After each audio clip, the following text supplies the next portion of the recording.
Hello, everybody. I hope all of you guys are doing good all around the world, all the people that are watching today. Today we have Dr. June. So I was introduced to him I think a few days ago, not more than that. And I feel like just talking to him before the interview, because I have this sort of ritual that I do before, like I talk to them about what maybe they do not want to share and stuff. And it's like a cool thing, we know each other before talking or something, so it's not just total strangers saying hello to each other. So that too is cool, but I feel like this is more comfortable with me. He is co-authoring a new book about small businesses. Let's know more about him, about his culture, about his family background, and how did he get here that he is now, and so many more questions. So let's find out more about Dr. June. Okay, and I'm gonna show Dr. June. Everybody clap. Yeah, I have no audio at the background, but clap on your own. Okay. Hello, Dr. June. How are you doing? Very good. How are you? Hello, I everybody. am doing great. How's everything going, and where are you based these days? So I am in Bellevue, Washington, United States, and it's just Okay. typical Seattle weather, which is called a rainy, cloudy day. We call Seattle sunshine. I see. Okay, so let's have a quick introduction of yours, Yeah, and then we can kick off this interview. absolutely. Okay. Please introduce yourself. Yes. So my name is June Shamizu, but people call me Dr. June. It's very unusual to spell my name Jyun. That pronounced June, just like May, June, July in the month of June. So I have been very passionate about, diving into this how our body made out of. So what's the health and the wellness is all about. So this was my upbringing from Japan. My family, my grandparents, we always there into the natural health, how you can be the best person of yourself, physically, mentally, emotionally. So very fortunate in the environment that I was growing up. So that was very unconscious for me when I was little. I thought that was a normal. As I growing up, when I start seeing the people, gosh, they don't have a good physical health. They don't have a good emotional, mental health. So I was start wondering, how can I help them? How can I create a better version, better life for themselves? So that's why I got really passionate about it, getting into the natural medicine, studying traditional Chinese medicine at first. That was my part of the family background. And then getting into the natural homeopathic energy medicine. Then I finished this year the quantum physics-based quantum principle at the International Quantum University, finishing a PhD, studying integrated medicine with that principle behind. And at the same time, I was able to publish a book in the same year. Okay, that's a lot of so many things, right? Okay, Right. so let's start with, I think, the most overwhelming thing for me. I get surprised a lot of times. Right. How was your early childhood? Because I feel like that plays the most part, Mhm. your part there and your part as a teenager, something that basically makes you up, whether you are 100 years old or whether you're like just 40. So how were your like really early days, early years, and where were they spent?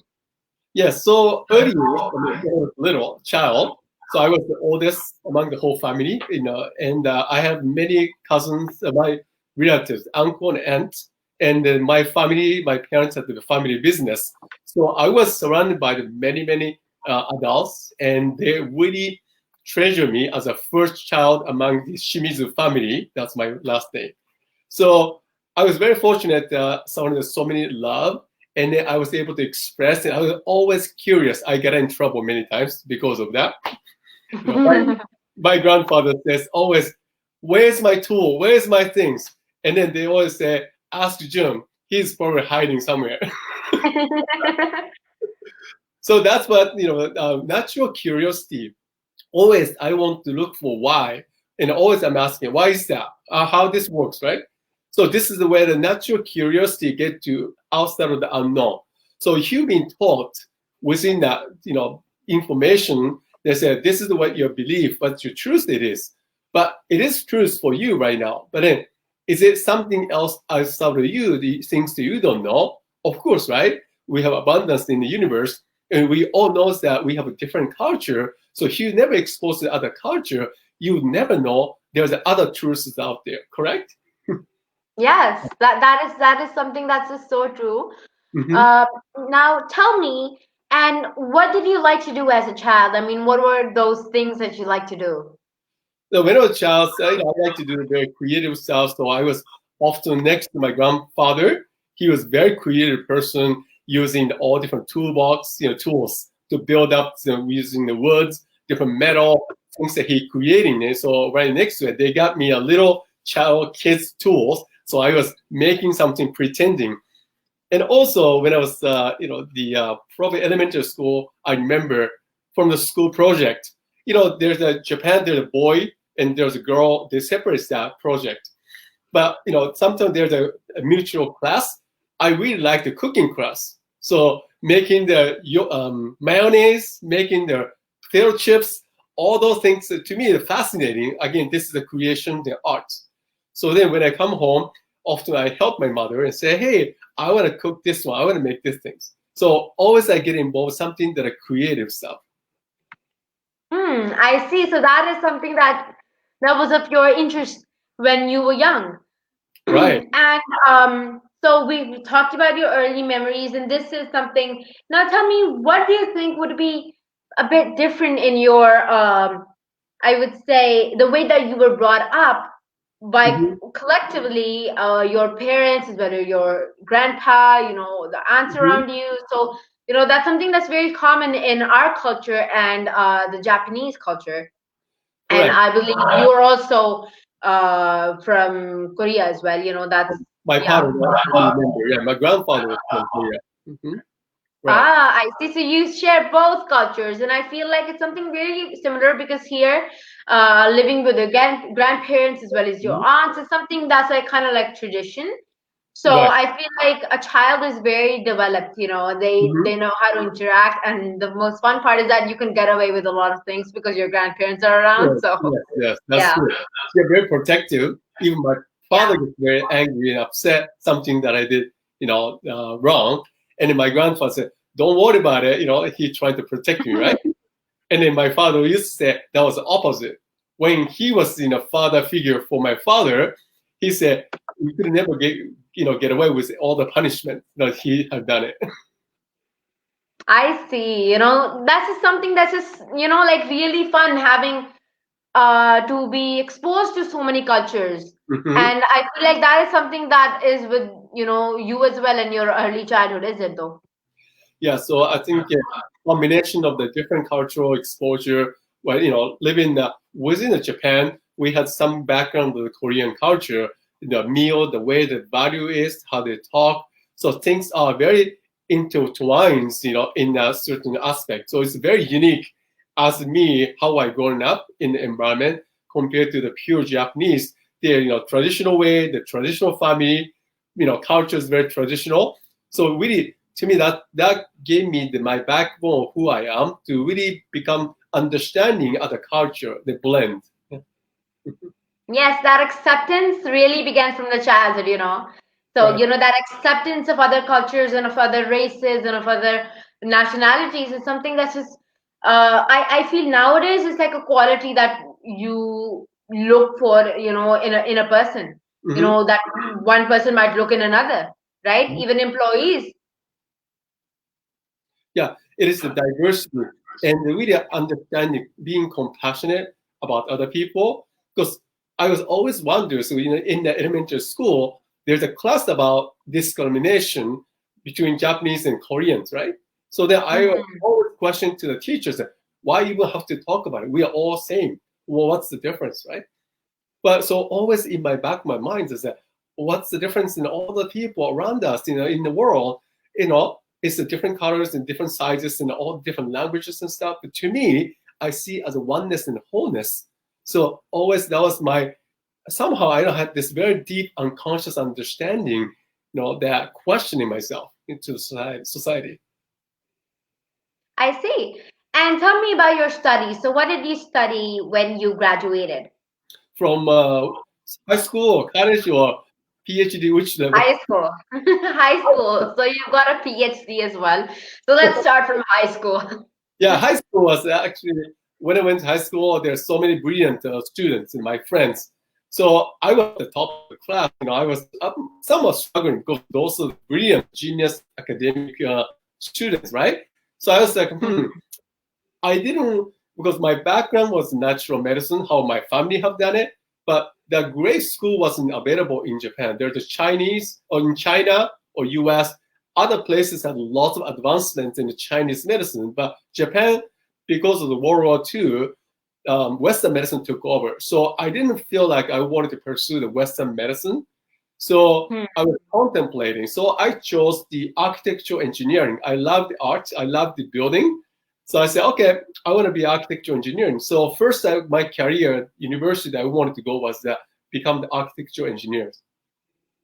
I see. And then what happened from there, I feel like when you graduate, everybody knows that you have a lot of life, ahead of you. But what about the PhD? I mean, you studied a lot, didn't you? Yeah, so I feel like I was forever in the school, right? So Yeah. after graduate, so this is where interesting things of the past I want to tell all the younger children, next generation. It is that, of course, things that we know within the time that you have. Let's say you are 13 years old, you have a lifetime of 13 years to understanding how the life works, right? And then sometimes the parents tell you, parents with attorney, you need to become attorney because I'm an attorney. I'm a doctor, so you need to take over my clinic, hospital. So parents have a low expectation to the children, right? They don't give us so many choices that allow us to learn what is out there, what is your talent. So unfortunately too that I didn't have those exposures. So not unconsciously I had awareness about the natural health. That doesn't mean that I want to pursue the natural medicine, helping people around the world when I was little. So to me, don't worry about those things. Don't think about, oh, I need to decide what I need to do. Life is a journey. It is things unfold. So most important things is that more you can in tune yourself. I always preach right now the patients and clients and people around the world. What is your genius zone? So you are a creative person. Then you don't want to become an accountant. The accountants, they're great at numbers, they can organize things. That's their genius zone, right? But your genius zone is a very creative, creativity, like a Richard Branson, right? Those are the people who have the incredible creative idea. He's not going to sit down and do the computer work and analyze things. That's not his genius zone. So to me, the going through the school, exposing many education, understanding, and knowledge in a different field, then get in tune yourself. Say, okay, which one stands out? Which area is the flow to me that most excite me? Or one thing I learned recently is that when people tell you, "Oh gosh, Ahim, you are amazing. You are so creative." If you hear those words around you, that is your genius zone. So don't be humble on that. Just take that, embrace, embody that, all those voices around you. That is your genius zone. True. That is something that's just so beautiful that you just said. Now, you said about career, and I totally agree that you should always experiment. You shouldn't just go like, okay, maybe I'm good at like this and I would be good at this and stuff. A journey is very beautiful rather than just deciding, okay, I'll be a doctor, and you just go grow up with that thing. And I feel like that is something that has been happening in Pakistan. I mean, I still see people that have been told you're going to be this, and my brother, interestingly, I don't know from where, because our family, only my one aunt is an architect, and she isn't really practicing. Mm-hmm. And my brother randomly one day he comes to me. He's like, it's actually a few years ago, and he's only 5 years old. Mm-hmm. And he's like, I want to be an architect, and I'm like, dude, like, he was 3 at the time, I think. I'm like, dude, you're 3 years old, please, Mm-hmm. experiment. He's like, no, I want to be an architect. I'll design your house. And even now, he sits around. He's like, this is gonna be your house. And as you love movies, I'm also gonna make a mini cinema and I'm going to do this. And he incorporates all my favorite things into my house. I'm like, oh my God, you can also be an interior designing. I'm telling you. So Yeah. I feel like it's very interesting, but yet the journey, what if he ends up being something else? I'll tell him one day that, oh my God, you wanted to be an architect, right? Mm-hmm. So yeah, the journey is beautiful. Right. That's the journey. To me, it's exciting about life is that you don't know where you go through the journey, and then look at the macro scale, step back and observe what is happening. Often, many adults, what they suffer is that they're micro scale, they're so micro focused what they're doing, and then they all start getting the victim mode. Why those things happening to me? Why things are not going well? So because they are only they are focused on one linear dimensional approach, right? They can't really Yeah. look at the bigger picture. So that's one of the really teaching that I do is look a step back, look at the bigger picture. Just like a COVID, don't get caught with the one information that somebody tells you, right? Step back, Yeah. look around all the statistical information, and then make an informative decision. So it's nothing to so afraid of once you really understand the bigger picture. Yes. Okay, so now tell me that you now also are the best-selling author. You okay? Now you're also a quantum wellness consultant. That I feel like is a very good word for Mhm. what you like because you've been brought around. You know that the natural medicine and everything. So I feel like that's a more westernized word for it. Mhm. And also a speaker, an educator, and a researcher. So and that and I literally did not see the architectural engineer. Right. Now tell me, how did this come about, and how did you achieve so much success in your career? What are the secrets that you've been using? Now you'll have to tell them. First I think let's define the word success. People often misunderstand, often they themselves say, "Oh, I'm not successful. I'm not successful." Success is a simple. If you look at the dictionary, if you put the aim and a purpose to achieve what you put that goal, that's just a success, right? So then, when you put Yeah. the goal to say, "Hey, I want to write a book," and you wrote the book, you're very successful, right? So Mhm. success is a very interesting word, and people misdefine those words often, right? Because they are often people themselves, oh, I'm not good at it, I'm not good at it, I'm not smart enough because I'm not successful because I'm not doing what you're doing. No, we all have each individual genius. What is your aiming and purpose from your heart to your mission, right?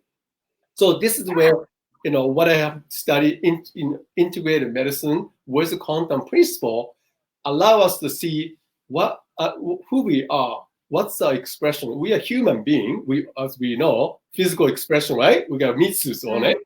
But then we know that actually most people have awareness. There's energy behind it. This is called the vitality, electrons. The cell is working because there's an electrical currency in the body, right? Without it, your body is going to be dead. So there's Yeah. energy behind it. Then we know that when we ask to say, okay, where's your mind? People say, well, is the mind somewhere in the brain? Well, yeah, there's a called actual brain, but the brain's communicating with your mind. Mind could be outside of the body, could be, right? So Mhm. when you understand this, so how this mind operates into your physical brain, the brain going to tell your physical body what to do. So now going to above beyond the consciousness, understand the consciousness called the spiritual, spirit. So once you understand your higher self, your relationship to your creator, to God, whatever it is based on the spiritual belief, they know there's a spiritual aspect of us having the physical experience. That's what this human being is all about, right? So when you talk about health and wellness, you don't approach the entire body from the aspect, just focus on the micro scale of the physical body. Oh my gosh, this is the COVID. We need to inject this, vaccination, or let's give you this drug.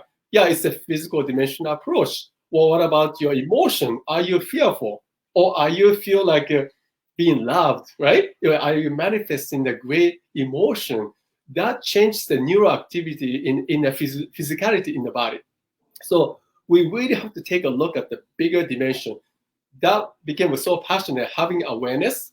So that allowed me to go into the PhD, and then my study and research was that heart center focus, how we can reverse that all the physical, all the one illness and disease. Yeah. Now tell me, what inspired you to write your own book? Yeah, it is the, when you really look around and when you hear the messages, from the universe. So it's an opportunity to come through it. So, when I was looking at this Facebook one day in the last year, as a matter of fact, and my university the principal, Dr. Duhan, he is the principal, the president of the university, and he's talking about getting interview for the book. And I just happened to, caught my attention and say, I always feel like I wanted to write a book, but I never felt writing it. That's not my best thing to do. It's not my genius. I can tell you that. However, okay, I put it in the universe and I approached the person, publisher, and the doctor, said, hey, so what are you writing about? What are you talking about? So then the publisher started asking me, okay, well, you have a great story about your personal life or the patient's life.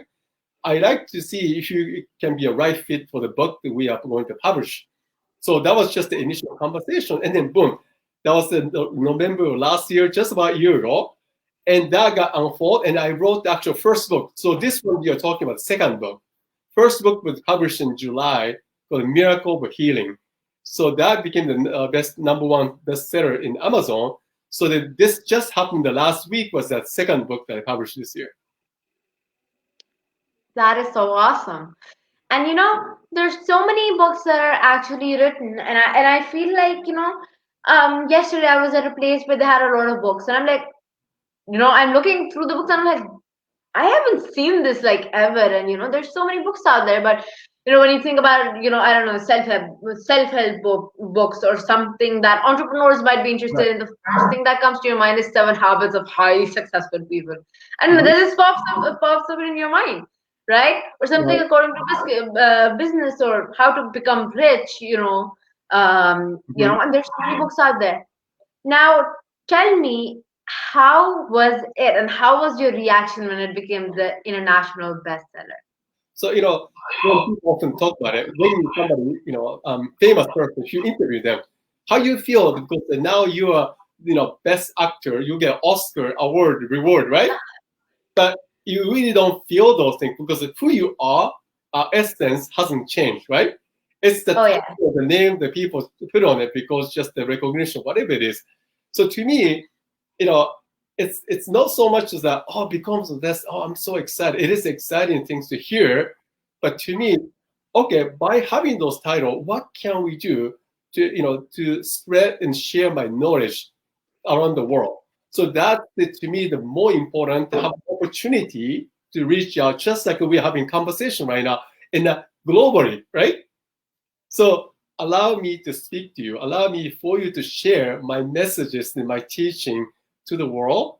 That means so much more than just the titles. Does that make sense?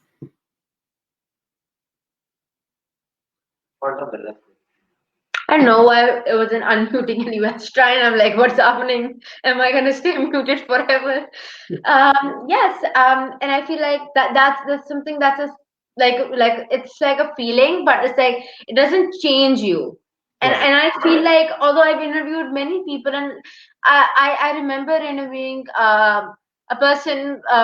There was one favorite cartoon that I had, and that Yes. was based on a soap brand. Okay, they were promoting it through cartoons. Oh my god, boy, if I wasn't a fan of it, I loved it.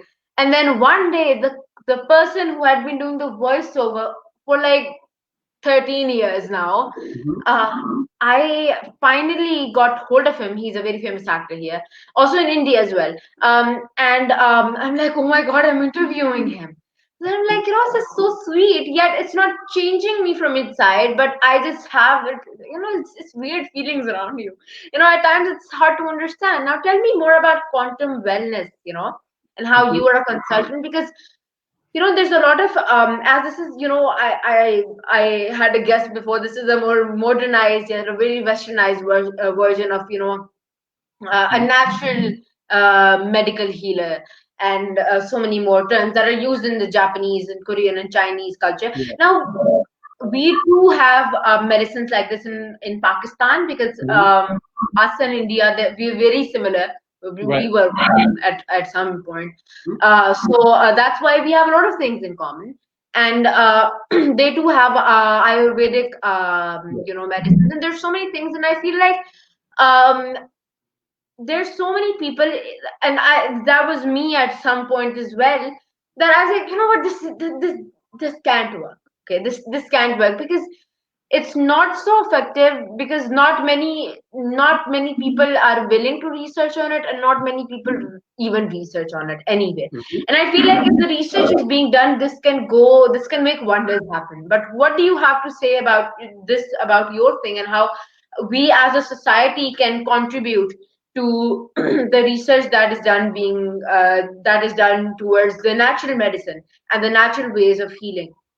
Yes. So we one of the parts about this university that went quantum university, that's the based on the energy field, the subtle energy. So we all emphasis on the Ayurvedic, homeopathic Chinese medicine, right? Reiki, Yeah. so many great natural subtle energy medicines out there healing.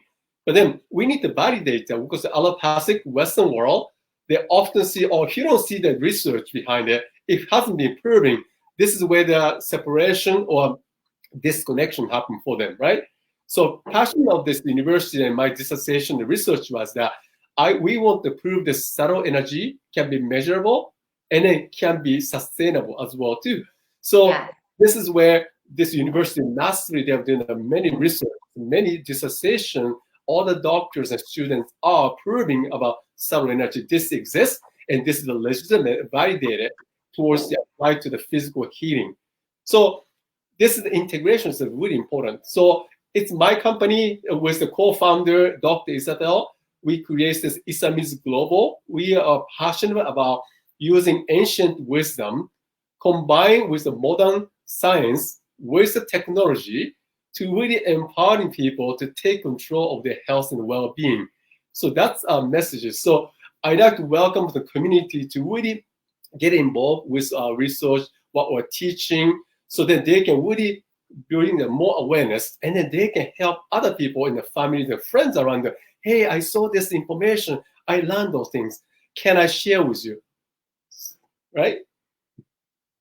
Yeah, yeah, that's is so true. And you also mentioned Reiki, and now does that in your mind prove that Reiki actually works?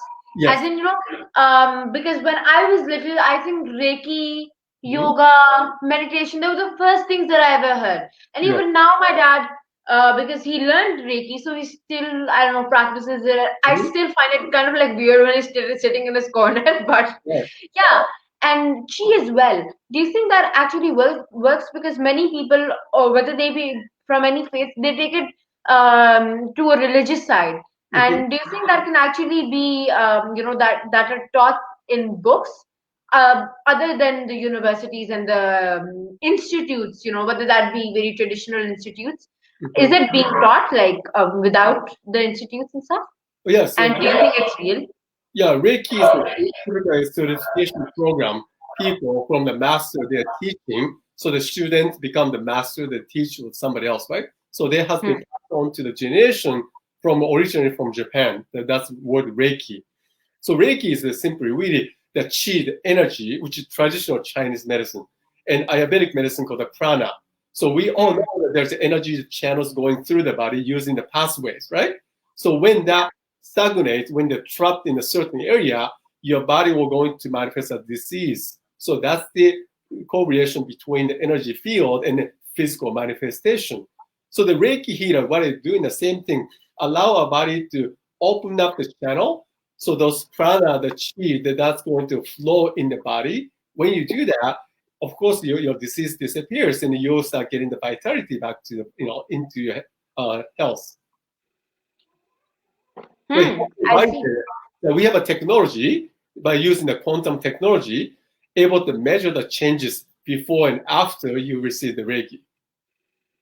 Ooh, that's cool. I Yeah, would really have to know more about that, and maybe you can send me something like that is related to that, because I feel like, because my dad used Reiki a lot, so I mean that's something that was like a household thing for us, right. and me even actually going to Reiki classes, because I was like literally 2 years old, so my dad took me to the class along, Because I was, it's really interesting and maybe a bit out of context as well. Mhm.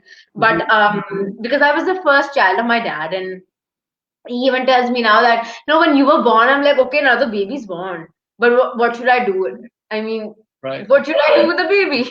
Now, he was like, and then because my mom and dad, they were both very young when they got married, and they had me very young.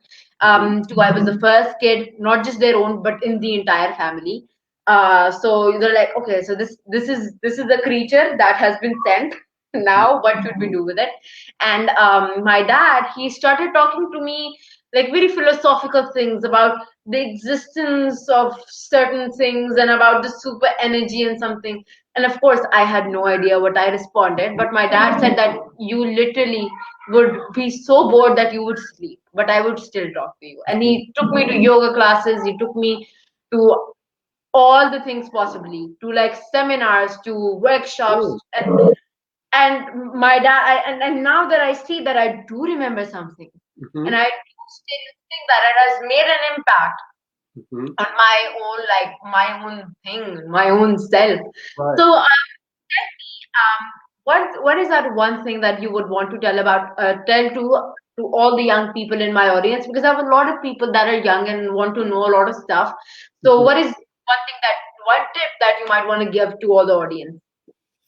So audience, what to give is that because of that, our ultimate passion in Islam is global, is to help younger generation, just like your all audience, really younger children, to really help to open up the awareness, really understanding what truly, who we are, what we can do. So there's so many misled informations out there. So we want to uncover many of the truths are being hidden, not hasn't been brought it up because of this political issues, the money is involved. So those greatest information has been filtered, right? So then now all you can get is that based on the school provider, based on the what's it, but the social media allow us to expand more awareness. So, but you'll get confused sometimes, there's so many mix of opinions, right? Reiki works, Reiki doesn't work. That's pseudoscience, the voodoo medicine, right? But then other people say, oh no, this is amazing, this is legitimate, this changed my life. Yeah. Important is that what is true to you, always think about this way. How your belief and perception of what you see the world, how do you establish that? Going out to Pakistan, your parents give you the environment, your government give you environment, their friends give you environment. Through your nervous system, you establish your belief and perception, correct? So that your Yes. own friends and children are already have a certain awareness, understanding. But then if you change your environment, if you change the way you look at the world, all of a sudden you open up this, different beautiful world. Oh my gosh, this is things that exist out there. So my tip is that, well, if you want to shift, you feel like you're being trapped, open up the awareness. Number one thing is that learn, study, educate yourself, more read, right? So then your awareness expands. That means that you have a more choices that you have. And Hmm. more choices to bring up to the more better result in your life. That makes Hmm. sense. Yes, that does make a lot of sense. Mhm. Now I have two more questions for you. And tell me, so now if you want any of your books, how can anybody of us can get it? So if it's Pakistan, India, and many of the countries, they can access Amazon. Amazon have a few countries that allow to buy it. But if you go to Amazon.com, you can Amazon does not work here. does not work there. But Not the ebook, not the physical book. I Does see. Because India works, many people from India they purchase this book. So we have a many. I think there was a number second, number third in India. This one, yeah. So if you have access through the India, or there's that computer Chrome in Google. They have a yeah. Chrome extension, so you can channel through the other countries, and you can purchase that. Good. However, they have to deliver that to your address. Then or maybe you can download the digital ones, digital copy. Digital ones actually don't even have, because one of my friends, he wanted to like really, really, because it's the first ever book that is co-authored with both a human being and an AI robot. So Mhm. my friend, Dr. William Barry, he's like, I can't get it to you. And it's like I think we tried Google and we tried so Mhm. many other things, and they deliver in every area around Pakistan except Pakistan. I So think, yeah, even if we challenge through something, we need to get it delivered and we need to put on something. But yeah, we're figuring it out, and I feel if any of those channels, maybe you can also put up your book there, even just the ebook. yeah, That would be very helpful for all the youth in Pakistan and all the small businesses, especially. yeah, especially through my website, islamic.com. We can, you can post later.